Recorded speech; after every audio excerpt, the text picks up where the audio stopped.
Hello दोस्तों, आपका अपने यूट्यूब चैनल रोजगार एडवर्टाइजर में आपका स्वागत है। चलिए दोस्तों, हम यहाँ समझेंगे 10वीं क्लास का यानी एनसीईआरटी का मैथ यानी सबसे पहला सब्जेक्ट हमारा वास्तविक संख्या है।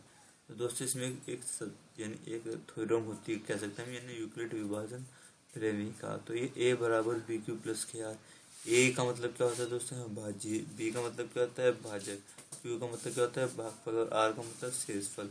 तो हम कह सकते हैं यानी एक तरीके से, इस तरीके से हम यहाँ ऐसी कोई संख्या ले लेंगे। तो हम कहते हैं 4 तिया 12। दोस्तों कितना ले हैं? 12। कितना बचेगा यहाँ पर? हमारा 3। हम कह सकते हैं नहीं 3, ये तो हमारा क्या होगा दोस्तों? शेषफल। ये हमारा भागफल। और इसी तरीके से हम कह सकते हैं ये हमारा क्या होगा दोस्तों? अंदर वाला यानी ये भाज्य। और ये हमारा भाजक। दोस्तों फिर चलते हैं पूर्णांक। पूर्णांक क्या होते हैं हमारे? 0 से यहाँ 1 2 3 4 5 यानी इंटीग्रल, इसे इंग्लिश में हम बोलते हैं यानी इंटीग्रल। तो ये हमारे स्टार्ट होते हैं, ये यहाँ इस साइड में जितने भी चलेंगे दोस्तों ये प्लस में चलेंगे, यानी इस साइड को प्लस में और इस साइड को माइनस में। तो समपूर्णांक क्या होते हैं दोस्तों? 2 4 6 8 10। विषम पूर्णांक 1 3 5 7। इसी तरीके से चलते हैं हमारे। तो बढ़ते हैं दोस्तों क्वेश्चन की ओर। तो अभी तक चैनल सब्सक्राइब नहीं किया तो प्लीज़ चैनल को सब्सक्राइब कर लीजिए।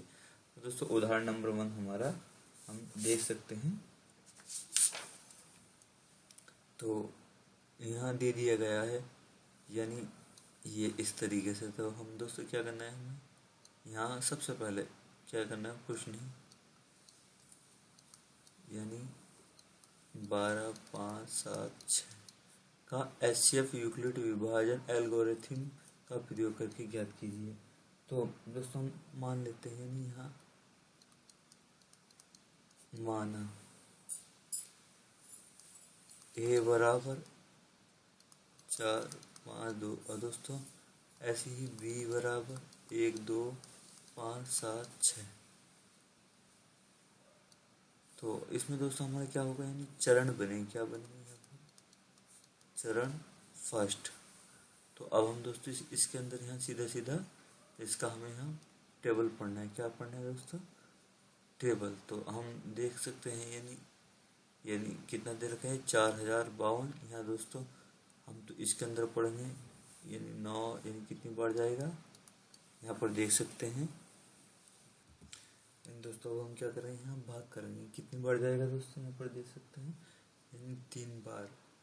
तो 3 दूनी 6। और यहाँ दोस्तों हम इसकी सीधी इतना लंबा हमारी पढ़ी याद नहीं हो सकता, तो हम यहाँ अंदाजा लगाने 4 तिया 12 में 3 बार जा रहे हैं, देख सकते हैं। तो 3 दूनी 6 और 3 पंजे 15 का 5 हासिल 1 3 1 आ जाएगा दोस्तों। और 3 चौक 12। तो दोस्तों 6 में 6 गया 0, 7 में 5 गया 2, 5 में से 1 गया यानी 4। तो 420। अब 420 को दोस्तों फिर हम क्या करें? जो संख्या से हम भाग दे रहे थे वो संख्या भी यहाँ पर यानी रख देंगे। तो 5 में से यानी 6 में 6 गया 0 दोस्तों। यहाँ पर देखो 3 दूनी 6 और जी 3 दूनी 6, 3 पंजे 15 का 5 हासिल 1 0, 3 चौक 12 सही है। तो बढ़ते हैं क्वेश्चन की ओर। यहाँ 420। तो मैं दोस्तों यानी 8 दूनी यहाँ 4 4 का ना 4 यानी 8 चौक 32 और 9 9 चौक 36। तो मैं दोस्तों यहाँ 9 बार पढ़ूँगा। कितनी बार? 9 बार। 9 0 0, 9 दूनी 18 का 8 हासिल 1 और 9 चौक 36 और 1 यानी हम कह सकते हैं दोस्तों 37। 9 0 0, 9 दूनी 18 और 9 चौक 36 यानी 1 37। तो हम यहाँ घटाएंगे। कितना बचेगा? 2 15। 15 में से 8 गया दोस्तों यानी 7। यहाँ क्या बचेगा दोस्तों? 9। 9 में से 7 गया यानी 272। फिर दोस्तों 420। तो हम यानी एक बार पढ़ जाएगा 272। कितना बचेगा? यानी 8 यानी 11। 11 में 7 गया दोस्तों 4 और यहाँ 1 यानी 148। तो 148 में दोस्तों 272 से यानी 2 से यानी 148। यहाँ भी दोस्तों हम कह सकते हैं 1 बार जाएगा। 148 का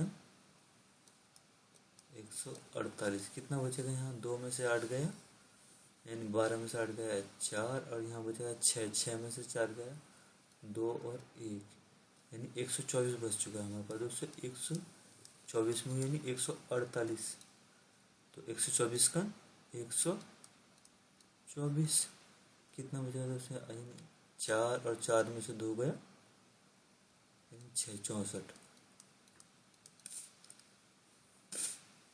यानी 124 लेना था यहाँ मुझे। 164 का 64,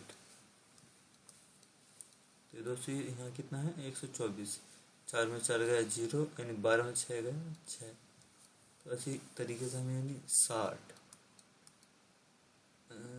यानी 64, हाँ 64 यानी 264, 60 का 60 कितना बचेगा 4, 4 में 260 से हमें यानी 4 में को 60 से भाग करनी है, तो हम कह सकते हैं 4 का 4 कितना बचेगा दोस्तों यहाँ 20 और 4 पंजे, यहाँ 0 तल 4 पंजे 20 यानी 0, तो यहाँ इसका क्या मैसेज होगा दोस्तों 4। तो अब चरण फर्स्ट यानी इसी तरीके से हम, तो पहले क्या था दोस्तों हमारे यानी 1 2 5 7 6 बराबर, यानी इसे यहाँ दे सकते हैं, यानी 40 52 2 गुणा कितनी बार मल्टीप्लाई करेंगे दोस्तों, शेष क्या बचा था 420। अब दूसरी कंडीशन में क्या हुआ था हमारे पास 4000 यानी 52, और कितनी बार मैंने 420 का पढ़ा, कितनी बार पढ़ा दोस्तों 9 बार, प्लस 272। अब तीसरी कंडीशन में क्या था दोस्तों 420 था हमारा, तो 272 गुणा 1 प्लस यानी 148। अब सेम ऐसे ही 272 था हमारा दोस्तों, यानी अब कितनी बार पढ़ा मैंने 148 प्लस 1 ने 148 गुणा 1 प्लस यानी 124। अब दोस्तों अगली संख्या में क्या करा मैंने, यानी 148 था, 148 में दोस्तों किसने यानी 124 का कितनी बार पढ़ा मैंने एक बार, और प्लस क्या बचा मेरे पास यहाँ 64। सेम इसी तरीके से 124 था, 64 का पढ़ा यानी हमें कितनी बार पढ़ा दोस्तों एक बार, अब बचा क्या हमारे पास 60। अब ऐसे ही सेम बिल्कुल तरीका है, क्या है दोस्तों हमारे 64 है, पढ़ा कितनी बार पढ़ा हमने दोस्तों यानी 60 का पढ़ा कितनी बार पढ़ा यानी 1, बचा कितना दोस्तों हमारे पास यहाँ 4।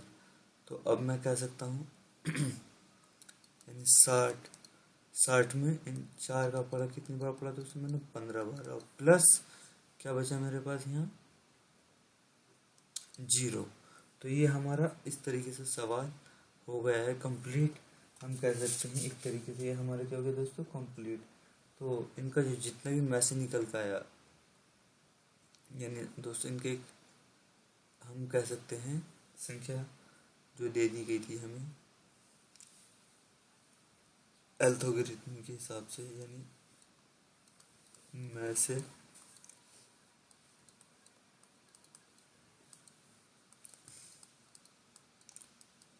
का इनका मैसेज क्या है दोस्तों हमारे पास 4। तो बढ़ते हैं अगले क्वेश्चन की ओर। देखिए इस क्वेश्चन में कहा गया है दर्शाइए कि प्रत्येक धनात्मक समपूर्णांक 2q के रूप में होता है तथा प्रत्येक धनात्मक समपूर्णांक 2q प्लस के 1 के रूप में होता है। तो दोस्तों यूक्लिड विभाजन प्रेरिका से, तो ये इसके अंदर दे दिया गया है, यानी हम मान लेते हैं ये एक मैंने लिख दिया इसी की तरीके से ताकि टाइम हमारा बच सके। माना ए क्या है कोई दोस्तों यहाँ एक तरीके से हम कह सकते हैं एक, यानी क्यू एक तरीके से मान लेते हैं क्यू ए क्या, या ए ही मान लेते हैं क्या धनात्मक सम पूर्णांक है। तो दोस्तों ये जो बी क्यू दे रखा हमारा दोस्तों, जो बी क्यू दे रखा है ना हमारा ए बी क्यू, तो यहाँ बी क्यू की जगह पर क्या दे दिया दोस्तों बी बराबर 2, क्योंकि यहाँ क्यू का मान बी बराबर 2 दे रखा है। तो दोस्तों हम देख सकते हैं क्यू बड़ा होगा किससे 0 से, इस तरीके से। तो मैं लिख सकता हूँ जीरो बड़ा है, यानी क्या होगा दोस्तों आर, और फिर दो, क्योंकि इसका दो तक ही दिया गया है दोस्तों इसके अंदर। तो अब हम क्या करेंगे, यहाँ से लगाएंगे ए बराबर 2q प्लस के आर। तो मैं यहाँ दोस्तों दो दे रखा है, तो आर का मान हम यानी जीरो एक ही रखेंगे, क्योंकि दो नहीं रख सकते। अगर दो के नीचे यहाँ बराबर होता तब रखते। तो दोस्तों आर बराबर क्या रखने पर, जीरो रखने पर, यानी किस कंडीशन के अंदर, इसके अंदर। तो हम कह सकते हैं ए बराबर 2q प्लस के जीरो। तो हम कह सकते हैं ए बराबर यानी 2q ओनली। और ऐसे दोस्तों आर बराबर यानी 1 रखने पर, अगर दोस्तों मैं इस कंडीशन के अंदर यानी ए बराबर 2q प्लस के आर की जगह पर क्या रखूँगा, यानी 1, तो मैं कह सकता हूँ ये हम हमारा दोस्तों यहाँ पर दे सकते हैं। तो एक हमारे पास क्या हो गया दोस्तों, 2q हो गया, एक 2q प्लस के 1। तो ये इसने कहा है, या तो दोस्तों ये तो 2q जो है समपूर्णांक का हमारा क्या है, संपूर्ण। ये दोस्तों न तो सम है और न ही विषम, यानी हम कह सकते हैं न तो सम कहा जा सकता है और न ही यानी विषम पूर्णांक। तो बढ़ते क्वेश्चन की ओर अगले, बस यही इसमें हमें हल करना था दोस्तों। अगले क्वेश्चन में बढ़ते हैं। दर्शाइए कि एक धनात्मक विषम पूर्णांक 4q प्लस के 3 के रूप में होता है, जहाँ q क्या माना कोई धनात्मक विषम पूर्णांक a है जिसको 4 से विभाजित करने पर भागफल q और शेषफल r बचता है। तो यूक्लिड विभाजन प्रेयी का, तो दोस्तों हम समझने की कोशिश करेंगे। तो जैसे यहाँ दे दिया गया है, क्या होती है यूक्लिड विभाजन, a बराबर bq प्लस के r। तो यानी जीरो बड़ा है किससे दोस्तों, यानी आर से, आर बड़ा है दोस्तों बी से। तो बढ़ते हैं, यहाँ पर दे सकते हैं ये हमारी कंडीशन होगी इसके अंदर। तो हम कह सकते हैं नहीं बी का मान क्या दे दिया दोस्तों, यहाँ पर बी बराबर यानी 4 दे दिया। तो हम इस कंडीशन में क्या करेंगे, ए बराबर यानी 4q प्लस के आर। इसी फार्मूले में हम क्या रखें दोस्तों, सारे मान रखेंगे। क्या रखें, सारे ही मान रखेंगे। तो जीरो बड़ा होगा किससे दोस्तों, यानी आर से, आर बड़ा होगा यानी किससे, 4 तक। यहाँ पे 4 तक दे देता हूँ। आर बराबर यानी 0, 1 और 2 और 3 रखेंगे। तो फर्स्ट कंडीशन में चलते हैं दोस्तों हम, यानी सवाल की हम कह सकते हैं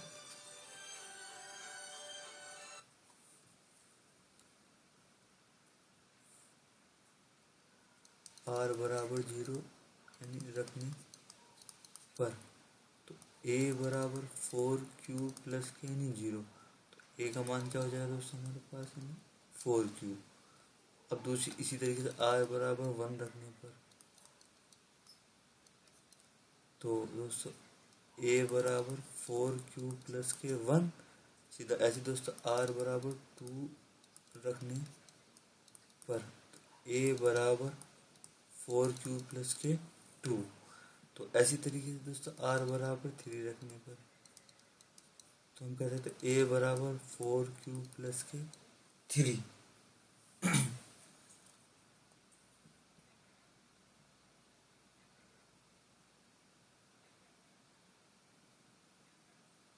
तो ये हमारी यहाँ पर एक कंडीशन फॉलो करनी थी हमें किसी तरीके से। तो हम दोस्तों देखेंगे कि 4q किससे यानी 2 से विभाज्य हो जाएगा। तो हम कह सकते हैं क्या दोस्तों, एक तरीके से यानी सम भी है। 2 से विभाज्य कैसे होगा दोस्तों, 4q प्लस के 2 से भाग करूँगा मैं, तो 2q हमारा इस तरीके से बन जाएगा। लेकिन दोस्तों ये 2 से क्या होगा, विभाज्य नहीं होगा, यानी नहीं है। इसी तरीके से ये भी हमारा नहीं है, 2 से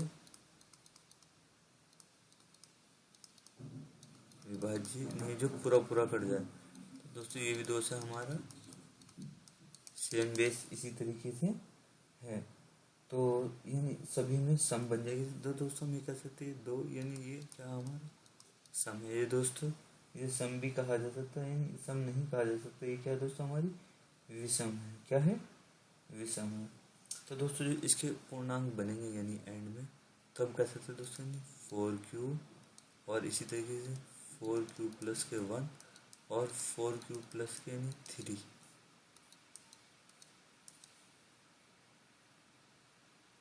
तो दोस्तों इसमें सम क्या होगी, ये तो हमारा दोस्तों यानी सम होगा।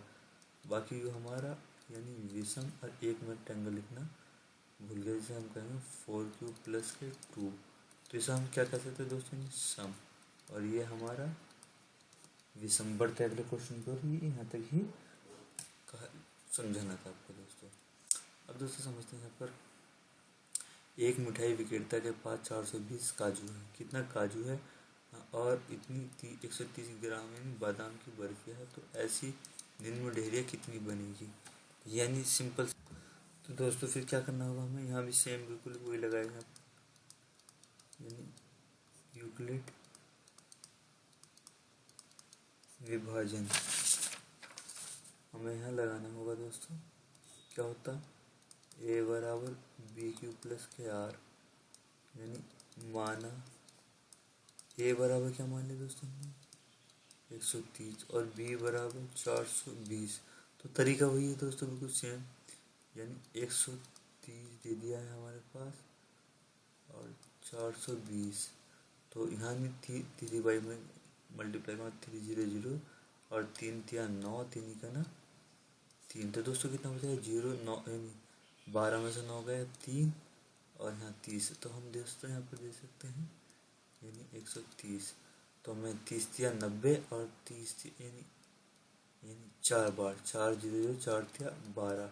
तो दोस्तों यहाँ पर 0 यहाँ 3 में से 2 गया यानी 1। तो अब मैं यहाँ 30 में मल्टीप्लाई करूँगा, तो हम कह सकते हैं 10 दिया 30 यानी 0। तो दोस्तों यानी वही ट्रायंगल बनेगा हमारा किस तरीके से, यानी 420 यानी चरण बन जाएंगे। चरण फर्स्ट 420 बराबर 130 का पहाड़ा कितने बार पढ़ा दोस्तों, 3 बार, प्लस शेष क्या बचा था हमारे पास 30।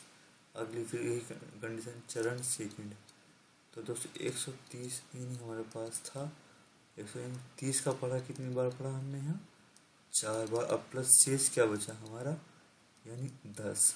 इसी तरीके से हमने यानी 30 का यानी 10 का पढ़ा कितनी बार पढ़ा दोस्तों 3 बार, और शेष क्या बचा 0।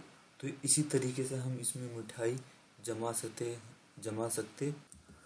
तो दोस्तों यहाँ दे सकते हैं नहीं हमारा एलसीएम, यानी इन दोनों का एलसीएम कह सकते हैं यानी 130 और यानी मैं से तो दोस्तों इसका मैं से क्या होगा हमारा यानी 10। कितना होगा 10।